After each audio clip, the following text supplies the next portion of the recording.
नमस्कार, मी विनोद घाडगे. ABP माझाच्या या विशेष कार्यक्रमामध्ये तुमच्या सगळ्यांचं अगदी मनापासून स्वागत. मी आता आलो आहे हिमाचल प्रदेशमधल्या रैला नावाच्या एका छोट्याशा खेडेगावात. कुलू जिल्ह्यामधलं हे अत्यंत छोटंसं आणि खूप सुंदर असं एक छोटंसं खेडेगाव आहे. या गावामध्ये येण्याचं एक खास कारण असं आहे की मला असं कळलं की या गावामध्ये एका हिंदी सिनेमाचं शूटिंग सुरू आहे. द रॅबिट हाऊस या नावाचा सिनेमा आहे आणि त्या सिनेमाचं नाव रॅबिट हाऊस असण्याचं कारण असं आहे की इथं रॅबिट हाऊस नावाचं खरंच एक होमस्टे आहे जे 120 वर्षांपूर्वी पूर्णमध्ये लाकडामध्ये बांधले गेलेलं ते होमस्टे आहे आणि ते 120 वर्षांपूर्वी बांधलं गेलं होतं. आणि त्याच घरामध्ये एका सिनेमाचं शूटिंग सुरू आहे आणि ती शूटिंग करणारी जी सगळी टीम आहे ती मराठी आहे. पुण्याहून ती टीम सगळी इथं आलेली आहे. तर त्यांच्याशी आपण बोलणार आहोत आणि ते नेमकं सिनेमा काय आहे, कसं आहे आणि त्यातले कलाकार कोण आहे ते सगळंच आपण जाणून घेणार आहोत. सो आपण तिकडे जाऊया, त्या रॅबिट हाऊसला व्हिजिट करूया. तर रॅबिट हाऊस कसं आहे ते बघूया आणि त्याचबरोबर त्या सिनेमाबद्दलही जाणून घेऊया.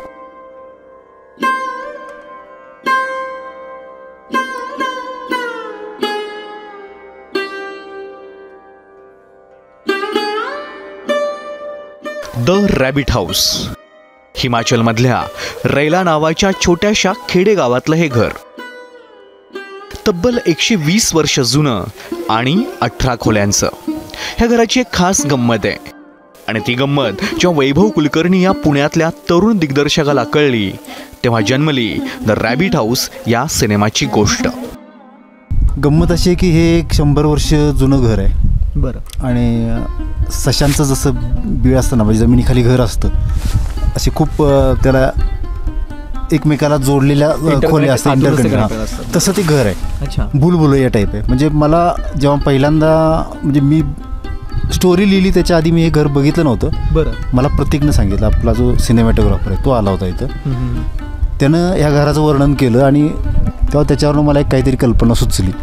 म्हणजे आपण एखाद्या घटनेवरून आपल्याला कथा सुचते, एखाद्या प्रसंगावरून किंवा एखाद्या व्यक्तीवरून सुचते, अनेक कारण असतात, पण वास्तूवरून मला वाटतंय असं बहुधा पहिल्यांदाच घडलं असावं बहुतेक.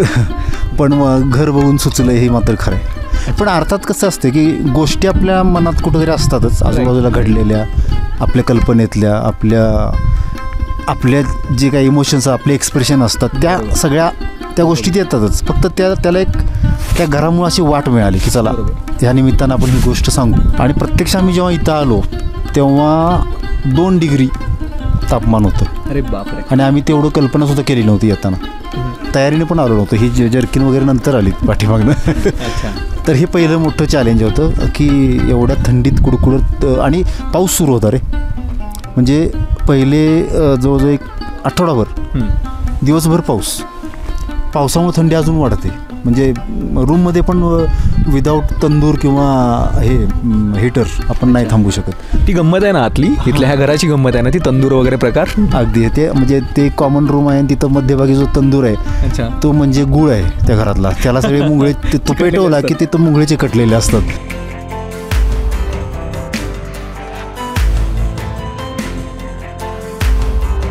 एकतर हिमाचल ही माझं ओव्हरऑल इंडिया ऑलमोस्ट ट्रॅव्हल झालं आहे आणि ही जागा एक स्पेशल आहे माझ्यासाठी, लाईक हिमाचल. आणि त्यात रॅबिट हाऊस मी इथे खूप वर्षापासून येतो आहे. सो हे घरातले पण जे बिकीबाई आणि निमेंटे जे ॲक्च्युअल कॅरेक्टर आहेत, इवन आशिष, सो हे मी खूप आधीपासून ह्यांना ओळखतो आणि हे माझ्यासाठी एक सेकंड फॅमिली आहे. आणि रॅबिट हाऊस ज्या ठिकाणी आहे तिथे आपण रेड, ॲरी यासारखी म्हणजे इक्विपमेंट्स किंवा कॅमेरा आणि पूर्ण एवढी मोठी टीम, लाईट, जनसेट्स वगैरे एवढं यूज करणं पॉसिबल नाही आहे. म्हणजे माझ्यासाठी तरी नव्हतं तर या सिच्युएशनप्रमाणे आणि टीमप्रमाणे. सो कमी टीममध्ये, शॉर्ट टीममध्ये किंवा स्मॉल स्केलमध्ये आपण चांगलं आणि बेस्ट आउटपुट कसं देऊ शकतो.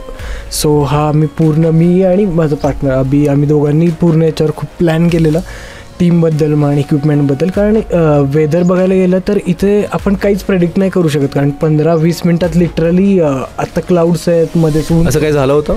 राईट. सो आम्ही ज्या दिवशी म्हणजे शूट चालू व्हायच्या आधी आम्ही इथे आलो 4 दिवस. सो आम्हाला आल्यानंतर असं वाटलं की जर वेदर असंच राहिलं कंटिन्यू, असंच ॲज इन 15 मिनटात पाऊस पडतोय, पूर्ण ढग आहेत, मध्येच पूर्ण ऊन पडतंय, धुकं आहेत, मध्येच गारा पण पडल्यामध्येच लाईक स्नोफॉल टाईप पूर्ण वेदर झालेलं. आम्हाला हे पण वाटलं की स्नोफॉल होईल आणि ॲक्च्युअल वरच्या साईडला स्नोफॉल चालू होता.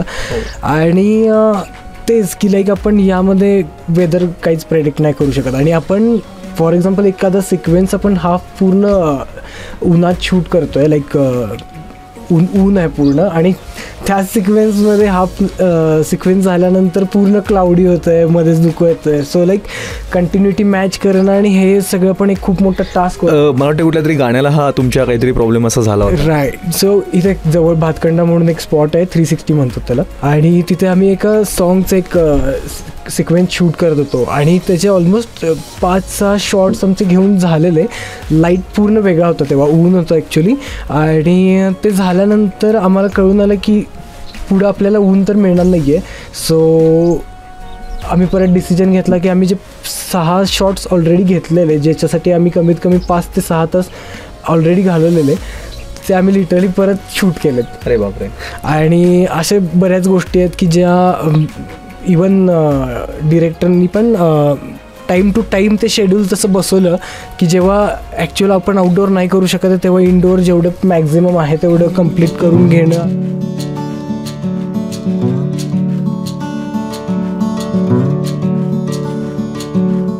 करिश्मा बरोबर ती लहान असल्यापासून आम्ही काम करतोय, म्हणजे तिला मी बघतोय आणि ती काम करते. तर ती अतिशय सिन्सिअर आणि गुणी कलाकार आहे. ॲक्च्युली ना आपण जेव्हा सिनेमाबद्दल कोणत्याही सिनेमाबद्दल बोलतो तेव्हा आपण कुठल्या तरी त्याला जॉनरमध्ये पकडतो. तुझा सिनेमा कुठल्या जॉनरचा आहे? सस्पेन्स. अच्छा. तुला सस्पेन्स सिनेमे आवडतात? थ्रिलर, सस्पेन्स, तेच नाव जसं मी सांगितलं, स्टोरी ऐकताना जे इंटरेस्ट. अच्छा, तिथे इंटरेस्ट क्रिएट झाला. Okay okay okay. एकंदर डिरेक्शनबद्दल आणि बाकी तुझे सहकलाकार, मला वाटतं की तुझ्यासोबत अमित रियान मुख्य भूमिकेत आहे. सो कशी आहे तुमची केमिस्ट्री? ॲक्च्युली म्हणजे मी तर पहिल्यांदा थोडी घाबरले होते ऑब्व्हियसली, कारण का बघितलं आहे त्यांना स्क्रीनवरती आणि त्यांचा प्रेझेन्स, त्यांची पर्सनॅलिटी, मला क्युरिओसिटी होती म्हणजे कसं काय बोलू आम्ही, फर्स्ट इंटरॅक्शन कसं असेल. पण त्यांनी खूप कम्फर्टेबल फील करवलं मला अजूनही. त्यामुळे खूप इझिली म्हणजे ते केमिस्ट्रीसाठी काही एक्स्ट्रा काही त्यांनी मला फार कम्फर्टेबल फील करवलं, त्यामुळे फार ते इझिली होत गेलं. खाली एका रूममध्ये आम्ही शूट करत होतो, म्हणजे असा जो दरवाजा आहे तिथे पायऱ्या आहेत आणि वरती दरवाजा आहे वरच्या रूमसाठी. तर आम्ही ज्या फ्लोअरवरती आहोत तिकडे पण तशी रूम होती आणि तसा दरवाजा होता. मला वाटलं की इथून ज्या पायऱ्या आहेत त्याच रूमच्या आहेत, पण ॲक्च्युली आम्ही सेमच फ्लोअरवरती होतं. त्यामुळे खरंच तसं आहे ते. ही प्रोसेस जरी ओळखीची असली तरी एक्सपिरियन्स न्यू आहे, फर्स्ट एक्सपिरियन्स आहे. तर रादर दॅन थिंकिंग बाकी काही किंवा प्रेशर किंवा नर्वसनेस, मी असं माइंडसेट ठेवून आले की जे काही असेल मी एन्जॉय करेन, बिकॉज हे फर्स्ट आहे आणि हे एकदाच आहे, परत तर नाही आहे. तर तेच माझं माइंडसेट आहे की प्रत्येक गोष्ट एन्जॉय करायचं आहे.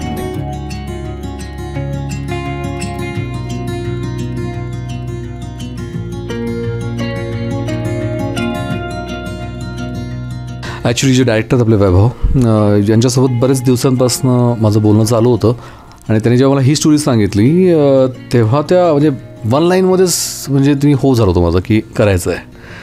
आणि त्यांनी या लोकेशनबद्दल मला सांगितलं होतं. म्हणजे आत्ता आपण किती पण ऑडियन्सला सांगणार तर त्यांना जे ते पडद्यावरती दिसेल तेव्हाच त्यांना कळेल की मी कशाबद्दल बोलतो एक्झॅक्टली. तर या लोकेशनची जी मजा आहे म्हणजे हे इतकं वेगळं काही आहे जे बहुतेक आतापर्यंत असं कोणी टिपलंही नसेल. तो प्रकार जेव्हा येईल एकंदरीत ह्या एंगेजिंग आहे फार स्टोरी, त्यासोबत जेव्हा येईल तेव्हा ती वेगळीच मजा राहणार आहे.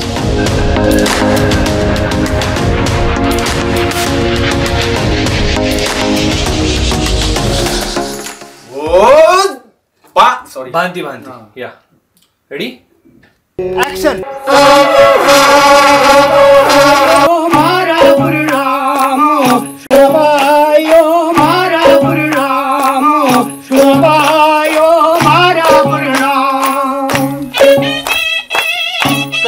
तुझी गाणी आम्ही ऐकली आहेत, खूप प्रयोग केलेले आहेस तू. पण जेव्हा अशी फिल्म, ती हिंदी फिल्म करतोय, तर हिंदी फिल्म आहे आणि त्यातही इकडे हिमाचलमध्ये, सो इथल्या फोकचा वगैरे असा काही वापर केला आहेस? इथली इन्स्ट्रुमेंट, इथले वाद्य, इथले वादक, इथली गायक, असं काही केलंस तू? एक फोक सॉन्ग आहे इथलं, ट्रेडिशनल नाटी म्हणतं त्याला, कुलवी नाटी असं तिकडचे लोक त्याला म्हणतात. आणखी कुठली गाणी आहे त्याच्यामध्ये? ह्यात एक ट्रेडिशनल सॉन्ग आहे जे ट्रेडिशनल फोक आहे इथलं, तेरी बंगारी चुणमुणं म्हणून कुलवीच सॉन्ग आहे, ते एक आहे. परत एक गझल आहे. अच्छा. आणि एक रोमॅन्टिक सॉन्ग आहे. थोड़ा खींच के हो भांति भांति री मारी, ओ भांति भांति ए मारी. Perfect perfect. माझं जे कॅरेक्टर आहे मोहित, खरंच तिथं मोहित आहे. अच्छा. निमी आंटी किंवा बिकी भैया खरंच तिथं राहतात. खरंच सेमच कॅरेक्टरची नावं सगळ्यांना तशीच दिलेली आहेत. आणि गोष्ट त्यांचीच आहे. गोष्ट राजू मामाची आहे. अच्छा. म्हणजे या सिनेमातले जे कॅरेक्टर्स आहेत त्यांची आणि इथे जे राहतात येस, त्यांची तशी काही कनेक्शन नाही. कनेक्शन तसं नाही आहे. मला हे काम म्हणजे ॲक्टिंग कसं मिळालं मी तुला सांगतो. तर आम्ही बसलेलो असंच, तर त्यानं मला सहज विचारलं की असं असं रॅबिट हाऊस आपण करतोय. मला थोडी कल्पना होती आधी, आणि त्याचं म्युझिक तू करतोय. मग त्यात मला काय वावगं नाही वाटलं की चला बाबा म्युझिक बॅकग्राऊंड वगैरे करायचं आहे, ठीक आहे. आणि म्हणला की तू ह्यामध्ये ॲक्टिंग पण करतोयस आणि ते पण लीड. अच्छा. येस. मग मी 1-2-3 मिनटं घेतली आणि त्याला म्हणलं खरंच करतोय का आपण, कारण आता तुकारामला पण 2012 साली केलेला, त्यानंतर मी जवळपास 10-11 वर्ष झाली. त्यानंतर काही मी केलंच नव्हतं, म्युझिकमध्येच होतं ना. पण त्यानं एवढा विश्वास टाकला आहे आणि खूप चांगला होतो चित्रपट. कृष्णा पांढरे आणि सुनीता पांढरे यांनी या सिनेमाची निर्मिती केली आहे. निर्मितीचा त्यांचा हा पहिलाच अनुभव.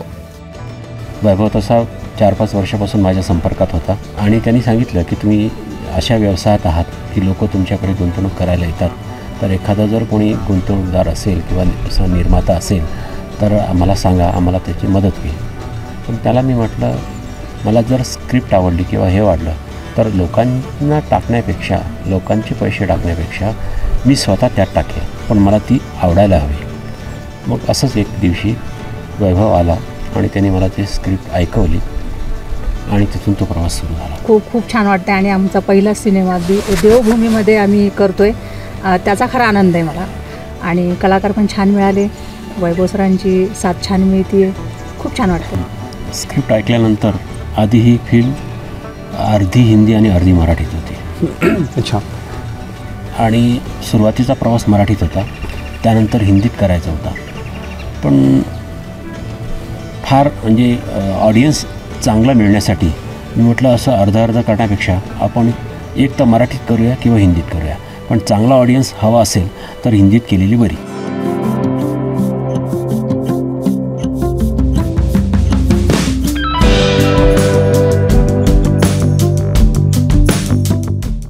शुरू से ही एक्साइटमेंट थी, जो सुना हिमाचली होने के नाते जब पता चला हिमाचल में प्रोजेक्ट हो रहा है तो एक एक्साइटमेंट तो अलग ही होता है. तो चीज़ें आहिस्ते आहिस्ते क्लियर हुई. फिर अप्रैल के महीने में ठंड का मज़ा लिया हिमाचल होने के बावजूद भी, और एक नया परिवार मिला, उनके साथ तालमेल हुआ, पूरी कोशिश की मिक्सअप होने की, हुई, कामयाब भी हुए. बेसिकली मैं अब तो राइटिंग ही ज़्यादा करती हूँ, लेकिन हम एक टाइम पे इकट्ठे हमने थिएटर किया है. तो क्योंकि ये हिमाचल का प्रोजेक्ट है तो मैंने थोड़ा और इंटरेस्टेड थी मैं इसमें काम करने में. तो इन्होंने मुझे बोला कि अगर तुम करना चाहो तो तुम अगर इंटरेस्टेड हो तो कर सकती हो. तो इसलिए मैं कनेक्ट हो गई. तो फिर मैंने कांटेक्ट किया, गगन ने वैभव जी से कांटेक्ट करने को बोला, मैंने उनसे कांटेक्ट किया जो डायरेक्टर है. और इस तरह से क्योंकि हिमाचल का प्रोजेक्ट है, अपनी स्टेट में काम करना अच्छा लगता है और कैरेक्टर वो प्ले करना जिसको आपने देखा है एक तरह से आपकी फैमिली में. मैंने नहीं जिया है क्योंकि मैं बाहर रही हूँ, लेकिन मेरी फैमिली में बहुत लोग हैं जो इस तरह से रहते हैं, जीते हैं, लैंग्वेज आती है मुझे. तो इसलिए जो भी ऐसा कोई प्रोजेक्ट होता है वो थोड़ा अच्छा लगता है उसको करना, उसको परफॉर्म करना, इसलिए मैं इससे कनेक्ट हुई. स्क्रिप्ट लिहिल्यानंतर आपण एक व्हिज्युअलाइज करतो की ही फिल्म अशी दिसणार आहे आणि अशी होणार आहे, त्यातल्या फ्रेम अशा असणार आहेत, कारण हिमाचलमध्ये आहोत आपण. त्यातली गाणी अशी असणार आहेत, म्युझिक असं असणार आहे, साऊंड्स असे असणार आहेत. हे जे काही आपलं व्हिज्युअलायझेशन आहे त्याच्या खूप म्हणजे 10 पटीनं खूप चांगलं काम होतं आहे असं मला दिसतंय. एक फ्रेम बघितली म्हणजे प्रत्येक काम करतोय, खूप चांगलं काम करतोय, खूप सुंदर दिसते. म्हणजे मला एक ही फ्रेम अशी नाही वाटली की ही आता फक्त घ्यावी लागते आपल्याला डायलॉगसाठी, असं कुठंच नाही. सगळ्या फ्रेम सुंदरच दिसतात. आणि गाणी तर कमाल झालीत आणि सगळ्या बाजूने सगळेजण खूप मेहनत, ॲक्टिंग वाईज जर बघितलं सगळ्या कलाकारांनी खूप चांगलं काम केलं आहे. म्हणजे मी जेवढी अपेक्षा केली होती त्याच्यापेक्षा चांगलं काम होतं एवढं ह्याचं मला समाधान आहे. या सिनेमाला तब्बल 21 आंतरराष्ट्रीय फिल्म फेस्टिवल्समध्ये गौरवण्यात आलंय. जगभरातल्या समीक्षकांनी या फिल्मचं कौतुकही केलंय आणि तसाच प्रतिसाद आता आपल्या प्रेक्षकांकडूनही मिळतोय. विनोद घाटगे, ABP माझा, रैला, हिमाचल.